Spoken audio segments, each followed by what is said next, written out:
And we're live. Excellent. And we are Bring Out Your Geek, and we are doing Talking Walking Dead. The Walking Dead issue number 57 we're reviewing right now. The post cliffhanger of "Don't let me kill again," Abraham from the last issue. Sure. So perhaps we shall learn a little more. And in fact, so I guess first of all, cover. Yep. Okay. Yeah. Nothing special. Carl's kind of behind Abraham's flank. It's right. A little hard to see the hat, the oversized hat. But Carl, Rick, and Abraham apparently confronting something coming their way. Yeah. So all they show you is the shadow of like a group of people, which could be humans or walkers. Yep. So, but nothing special. And then we open up to the continuation of that conversation, where Abraham is talking about having killed people. Yeah. He doesn't want to go back to killing people. And Rosita kind of going to the old standby lines. It's like kind of like it's not me, it's you kind of thing. But it was like, they made you do it. You are not an animal. These are blah blah blah blah blah blah. And you have me, because he's like, and they smooch a little bit. Yeah. Blah blah blah. And we did learn that. I don't think I knew this, and I'm not sure if you recall from the show, but apparently Abraham's wife's name was Beth. Yes. In the comic. I don't know if that. I'm pretty sure the character had a name in the TV show. I do not remember if it was Beth. I don't either. It's been a while. It wasn't. It's a detail that actually doesn't come up. In any. I don't know. It's pretty insignificant as far as like his story goes. They tend to focus on a lot of other things with Abraham as opposed to that. Yep. So. And we cut back to our merry band, and apparently the great horse debate that we discussed last show was ended in keep the horses because Glenn and Maggie are still on the horses and decide to ride ahead to kind of check things out. And there's some slightly confusing exchange of, okay, great, but there's the problem, come back, we'll catch up. I'm not exactly sure, but they're riding ahead, and the other group is there, and they got stuff to do. Clearing cars on the road, apparently. And I didn't quite understand what happened with that either. I thought that was a little murky to me, but kind of in this whole sequence, I think one of the main. I think they were setting it up for two things, kind of in this. One is to have Carl be wowed by Michonne's zombie clearing skills, which are quite impressive. Yes, they are. Absolutely. So he's like, cool. In a not creepy way, he said cool. So he's watching Michonne take care of business as she's keeping the walkers away. But then it appears this whole Rick Abraham thing going on. You stand out here and make sure the stuff doesn't get caught, and he's calling him friend again, and we totally know he doesn't mean it. Right. It's like about the sixth instance of him saying friend, where it's like, not true, Abraham, not true. But they clear it off, and so Rick says, you're good to go, and he's trying to say something else, and basically once it's clear, Abraham plows ahead and leaves Rick and the crew in the dust to get, I think, another car started. It is murky, this whole... Yeah. But it's basically, but he didn't call him. He called him just a jerk this time. He had a different term for Abraham last episode. Yes, he did. I was gonna say, it seems to be like his kind of modus operandi around Abraham. He doesn't really call him names to his face very much. But at every available opportunity, whenever Abraham is walking away or he leaves, he calls him his name under his breath every time. Which is, I think, probably a good way to go, particularly given some of the names he's using. Not a bad call. Not a bad call at all. So Andrea and Dale have a lengthy conversation. Yes, with they're in the back of the truck with Ben, Billy, and Sophia, and they're chit-chatting about all sorts of things and so now we move from the great horse debate to RVs versus pickups versus small cars. Yeah. So, Jeans, if you're selecting a vehicle to survive the zombie apocalypse, what you looking for? I'm thinking a truck. The RV, while it's nice, I think with like creature comfort, seems a little more unwieldy with all the stuff that they seem to be running across on the road. Those things are huge, and they suck up a lot of gas too. Yeah. But a truck, I think, is bulky enough to go off road if you need to kind of get around things, and a little bit smaller than an RV, bigger than a car. It's kind of Goldilocks, middle of the road. Yeah, I think I go with an El Camino. Looks like a car but acts like a truck kind of thing. So El Camino. Plus, I'm driving El Camino. So, get to say it like that, so it's sort of awesome. Let me go to the El Camino. So, but we'll see. Yeah, I think trucks are actually a really good call there. But they're kind of working through it, and Andrea's kind of that team there. So they get to I-75, and I did not pull out any maps to we're going to hear a little bit about I-75. We're going to hear a little bit about I-95. I haven't bothered to do the map. We're hearing we're further north of Atlanta now, so they can cut east. I'd like to find out if this is actually Google Map accurate, but I didn't. Hours of preparation for the show, that was the last piece I was going to get to, and unfortunately I did not. I don't know, how familiar are you with interstates? Not around Georgia at all, so I couldn't say. I just know they're odd numbers, so they're north-south. Yeah. Because that's what they're supposed to be. But anyway, so they're kind of waiting, and Abraham goes to kind of root through a gas station, doesn't get any cigarettes. He's grumpy about that. And as I read this, I go, oh, I bet you Jeans is just lapping this up, her favorite part. You got Eugene kind of pontificating around which roads to take and why. And kind of as I kind of read those, I was like, oh, this is where she's probably not happy. this is where she starts to glaze over a little bit. She's not enjoying the material at this particular point. Would have been my guess. But Eugene says to head east. Yeah, and Rick says that they're about an hour from his hometown, so he'd like to go visit, which Abraham doesn't really see any merit in initially. Yeah. What, are you homesick?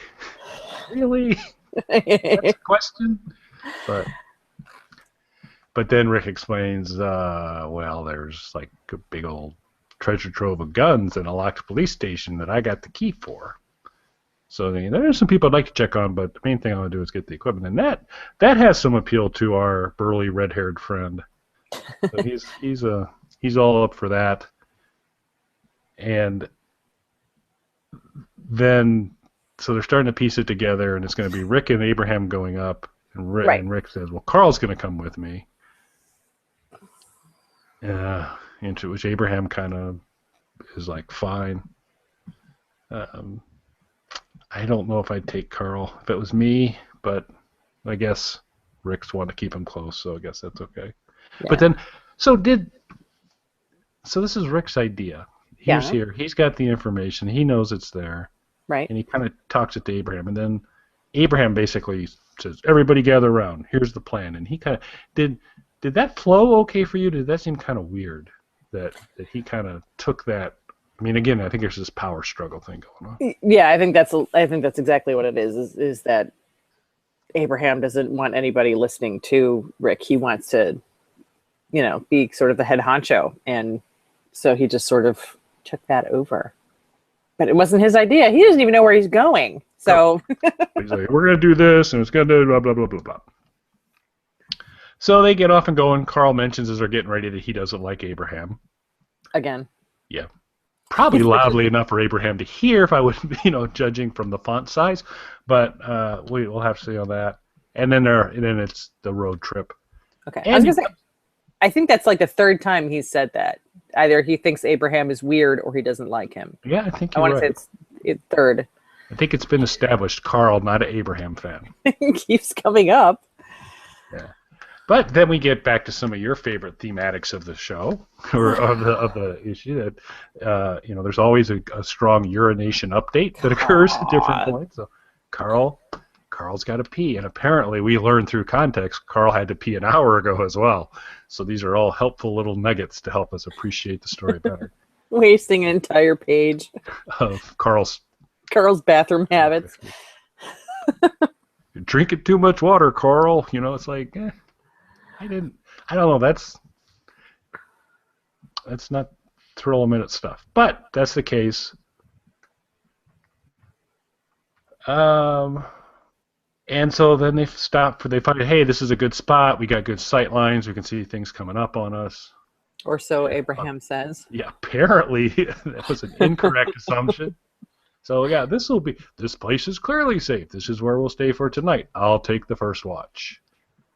He didn't hear 3 guys sneaking up on him. 3. 3 what strike me as not particularly intelligent, crafty, or stealthy guys. Right. But just they look clumsy, noisy, and stupid.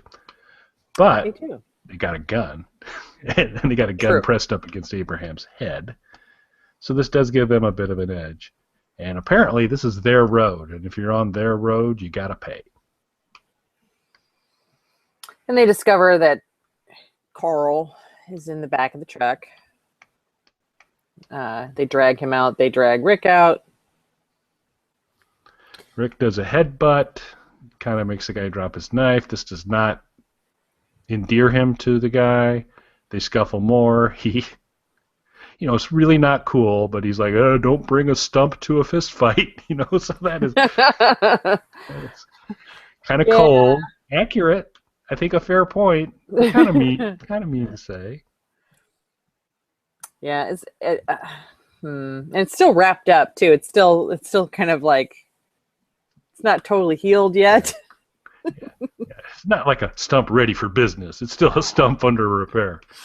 And so because of Rick's misbehavior, very quickly the justice system of these guys are like, well, if you did that to us, then we're really gonna raise the stakes here, and they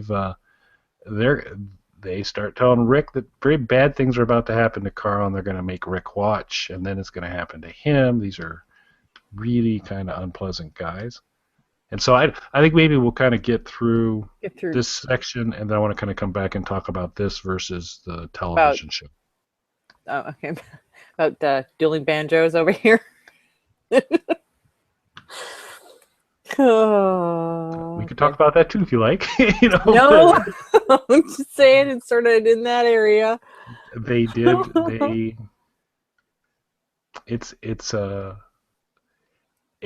This does not strike me that this was like the rowing team from Harvard who had gotten lost. It's an interesting looking group of guys. No. So really bad moments here. Things are looking pretty bleak and unpleasant. Rick fight, when he starts to understand what's about to go down, really starts to fight. Still at a obviously big disadvantage, and eventually, I guess the leader guy, the guy who had Rick at least, has Rick in a bear hug, and kind of like, what you gonna do now? I'm gonna bite you. Rick, accommodate. Allow me to illustrate. and so help me on spoiler rules here. We can just go for it. So Rick does this a lot. What I'm beginning to determine is while I believe this is the first time that Rick has taken a hunk out of somebody with his teeth. This is not the last time that he uses this particular defense mechanism. No. So I find that interesting. I guess, when you're one-handed, it's sort of your weapon of choice is your teeth then, I mean, I don't know. So what would be your approach if you were going to look to bite out a chunk of someone's neck? What I'm sure you've thought about it before. So what would be the approach I would take? I'm assuming you want to go. You want to go laterally. You want to kind of get your teeth so that they're running perpendicular to the floor. How would you go for that first injury? I would think you'd want to go like right in here and avoid trying to crush cartilage with your teeth. That seems like that'd be Larynx seems too big and chewy. Yeah, I agree. I go to big the and side chewy. too. Big Big and and chewy chewy. larynx. And we have the title of the show, the Big Big and and chewy Chewy larynx. Larynx. Great band name and title of the show. Yeah, I'd go in the jugular area. It's a messy 2 pages. It's frame after frame of blood spurting, and I mean it's a dark couple of pages. It's pretty nasty, ending with like him going, Yes. Yeah, spitting it out. in almost an irritated fashion, like stupid guy got pieces of neck in my mouth, you know. And it's like, well, it's you're kind of your fault. But yeah, that it's I mean, this whole kind of particular, there's a lot of grimness and Yeah, kind of with where Carl starts to get in peril. Those are tough. Those are tough moments. This is tough moments. So this is one of the, outside of the Michonne governor sequences, this starts to get sure. up to those levels of Yeah. darkness. So And essentially, Abraham kind of gets the other guy under control, and Rick says he's mine. Takes a knife and has at it, and he does it actually off of outside of the frame, so you don't get to see it, but you do get to see Carl sort of curling up next to Abraham, of all people, whom he's complained about multiple times. Yeah. And it's shuck. Lots of shocking. So which I'm assuming this gentleman was not made out of corn, Yeah. and these are kernels that are coming off, but It's there's a lot of action going on there. Yeah. And yeah, so it was weird. So you had multiple levels of weirdness. Carl going to Abraham seems unlikely. Right. Abraham being paternal seems unlikely. Right. And so that's going on. But then the world gets right again, because you see Carl kind of look out back over at Rick going to town, and the look on his face isn't like, oh my God, I can't believe my dad's doing this. It's a little bit more like, yeah, not bad. The look on his face, like, as I noticed that the last frame where he's sort of doing this, and he's peeking out from Abraham's chest, because Abraham's got his hands on the side of his face. He's like pulling him to him, and the look on his face is like, "Get him, Dad!" It's like he's like all angry and like which I get. Yeah, but given the recent events, I think that's still a little kid, and that's still scary, and that's I mean if you're watching your dad carve up somebody is scary, I would think, as opposed to like there's obviously a part of you that's like, yeah, get him, but there's also got to be a portion of you that's like, oh, that's bad, that's not right, something really bad is happening, and Carl just looks like completely at ease with it right there. Yep. He certainly does not look horrified. Certainly doesn't look like he's processing, oh, I don't know, this seems like a bad idea. So I'm sure we'll get a little more of that. Cuts to Rick and Abraham leaning against the back of the car and chit-chatting a little bit. Abraham saying, that's not something you come back from. You do that kind of thing, and that's it. And Rick kind of saying, yeah, but I fake it. And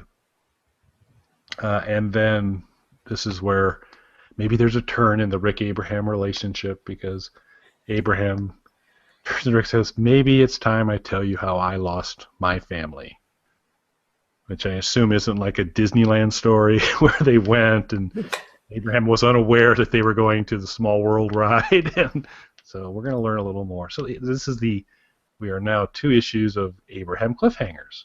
It's like, tell us more.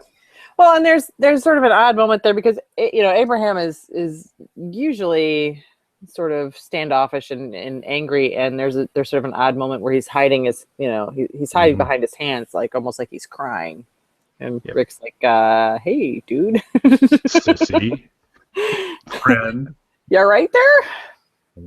He'll walk away and call him a name, sissy, but he's gonna wait till Abraham walks away. Breath.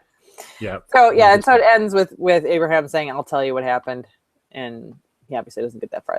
That's where it cuts off. So do you recall what the name of this particular group of individuals was called? Because I'm just the three guys. No. Because I'm trying to think. I believe they had a name. I don't know if it was the Searchers or what they referred to, but what I found interesting, and this is where it's just kind of always fun to kind of compare the comic to the television show, because we get this sequence of events in the television show, but it's a little deeper in the storyline, I believe, and it's different because this is now Joe and his band of the Claim guys. The group that Daryl has kind of fallen in with, or not fallen in with, but gets stuck with. That's the group where they come up, but they're actually coming back kind of on payback if Rick has done some things to their people, their opinion, and so because of what happened in the house, right, where he killed the one guy and left him in the bathroom to turn. Yeah. Yes, right, exactly. Okay, with you. And so they're looking to settle that issue. Right. And so it's different motivations versus these guys here that showed up in the comic are kind of like Savior's Light. They're like, give us your stuff and other things. I want to say this is also the like in that area where Andrew Lincoln, who plays Rick, was saying that he had to have a mouthful of raw chicken. Yep. Isn't that what it was? When he had to pull apart the guy's neck, it was like you had a choice of chicken or beef, and he chose chicken. And then when it actually went down, he thought that was a really bad choice. That was a bad choice. Because I do hear of people, I've heard of steak tartare, and I've heard some things there that has actual meals. I believe raw chicken is basically a suicide attempt. It's just not a good idea. Not a good idea. Yuck. Yeah. So. But yeah, it was, but similar in many ways. A lot of the beats, but then kind of some different motivations. But it was kind of cool, and then including all the way till the next morning. But instead of Abraham and Rick backs against a car, you have almost a recreation of the panel from the comic in the television show. But in this case, it's Rick and Daryl having the same kind of conversation. But as opposed to Abraham, which is like, you don't come back from this. You had Daryl saying like, you'll be fine. Had to do it. You had to do it. We're all good. It's good. Yeah, it perfectly makes perfect sense to me. So. Yeah. I don't think there's much more from my point of view. Although we're going to learn more about Abraham and his family probably next issue. We are. So. Yep. All right. So next one is 58. Not a prime number. Not a prime number whatsoever. Divisible by 2. Was Wilbur Marshall's number for the Chicago Bears.